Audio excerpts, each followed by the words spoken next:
Hey guys, welcome to my basement. You'll see I've relocated. That is because in a minute you're here, I'm going to do the sound test for my guitar. But before we get to that, I want to first break down the episode. We're going to start with a little bit of a montage of the build and how we got to this point. Then we are going to do the sound test, and then I will end with some final thoughts on this whole great guitar build off process. So without further ado, here is how we got to this point.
It's a guitar. Looking back on that, it's kind of crazy. It's been a wild ride. Um, I started this in March and it's now the end of June. So I think we're ready to move on to what everybody's here for, and that is the sound test. Unfortunately, I have to do it directly into my interface. I can't be loud at the moment. It's unfortunate because it sounds really awesome through my amp, but maybe some point in the future when I have the ability to make more noise, I can do another demo video. So here it is, the sound test. Okay, I'm gonna start on the neck.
Okay, well,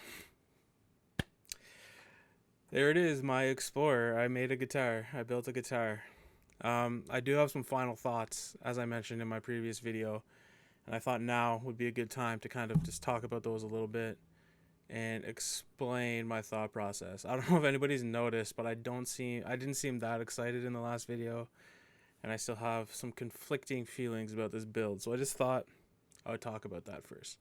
The bad. I have it listed as the bad on my notes, but it's really not the bad. It's just, well, I guess it is kind of bad, but yeah, I made lots of mistakes that kind of just compounded on each other. So like little things that were off just kind of snowballed, and so I ended up my neck's like a little too chunky. The action is a little high on the higher frets, and I think that might be because I might have messed up the neck angle. I thought I had it right, but I was hedging my bets a little bit because I didn't want to do too drastic of an angle, and I think that might have messed with things a little bit. And also there are some like imperfections in the finish, things that wouldn't matter for an opaque finish, things that I sanded down and kind of filled in, but since it's an all natural finish, they're still noticeable, which is kind of a bummer, but it is what it is at this point. Uh, and that's why I was kind of getting a little discouraged towards the end. I was a little tempted to give up slash burn it, but I didn't. And that brings me to the good. And the good is that I persevered. I'm the type of person usually who, if I'm not instantly good at something, I just give up. It's like, well, I'm not the best at this, so I'm not even going to bother trying. It's a really bad habit. It's something that I don't like about myself, and it's something that I'm trying to change. And guitar building is something that has helped me do that because it's an art. It's a skill that you're not going to get good at right away. Nobody's first guitar is going to be perfect, and I just have to remember that at the end of the day, I did accomplish my goal. I built a working guitar, and that is, it's hard. It's a hard thing to do, and I can now say that I built a guitar from scratch, even with all its imperfections and all its little oddities and quirks. It's still something I built. I can hold it in my hands and say I built this. So it's all about keeping things in perspective. Yes, I made a lot of mistakes. Yes, there are things I wish I had have done differently, but life is about learning. It's all a journey, and I can now take what I've learned forward into my next build. And speaking of things I would have done differently, the number one thing, I would not have chosen such expensive materials for my first build. I really wanted to do the walnut build, and not really thinking when I bought my huge piece of walnut, it was pretty expensive. And gold hardware also happens to be more expensive. So I think every time I made a mistake, it felt like I was just losing dollars. And I think that contributed a lot to getting discouraged towards the end. But, like I said, I persevered. So, and like I said, I learned a lot, and that's what matters. So, I hope you guys enjoyed this journey as much as I did. I learned a lot. It's been a great experience, and I just I'd like to thank Ben Crow and Crimson Guitars for putting on the great guitar build off. Watching last year was a godsend during the pandemic, and this year, as the pandemic continues, it gave me something to focus on and something to look forward to. And there are so many awesome builds being done out there in the competition. I can't list them all, but I've been watching tons of them, and it's inspiring to see all the fantastic luthiers out there and what they're building. So a shout out to everybody in the competition. I've interacted with a lot of you, but there's like 400 or something builds in the competition. So obviously, I want to try and watch as many as I can. Now that I'm done, I can go back and look at some other videos and get more ideas and maybe steal some things for my next build. And also, I want to thank my friends in Ironside, Positive Charge, and Society for letting me use their music to kind of spruce up the videos. I also used my band, the Skycap Brats, in the first video. I love the local punk scene here in Ottawa, so it was nice to hopefully give my friends a little bit of a boost, a little bit of a signal boost by using their music in the videos. So if you haven't yet, I would suggest go checking out those bands if you're into punk rock. I'll put their links in the description as well too down below. That's it though. That's the end of my Great Guitar Build Off 2021 build. I will be back next year. I already have ideas for next year's build. One thing I didn't get to do with this guitar is put many personal touches on it, just because of like work and life getting in the way. I kind of was running out of time near the end, so all the kind of different things I wanted to do, I didn't really get a chance to do. So the next one I'm doing, or the next build, I don't know if it'll be for the Great Guitar Build Off or just on my own. I really want to do something to like infuse my personality into that guitar.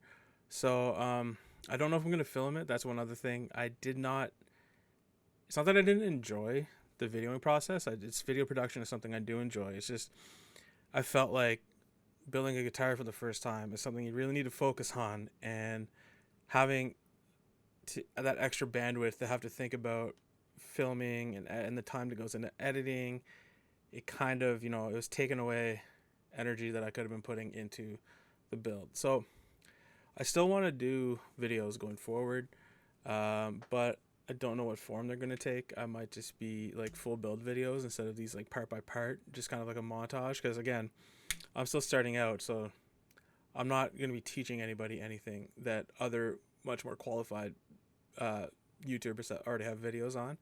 So it might just be some full build videos going forward. But that's something I'll have to think about down the road.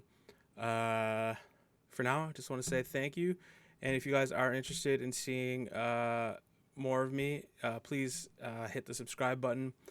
As you might have noticed in my title card, I have plans to do other videos, not just around guitar building. I have some stuff in the works for some music YouTube videos, and also I'm a writer and a teacher, so I have some writing focused videos in the work, if that's something that interests you as well.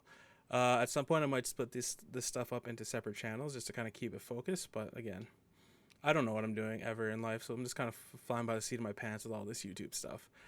That's all I have to say. Drop a like, a comment, a subscription if you like what you saw over the last 6 videos, and I'll see you guys later.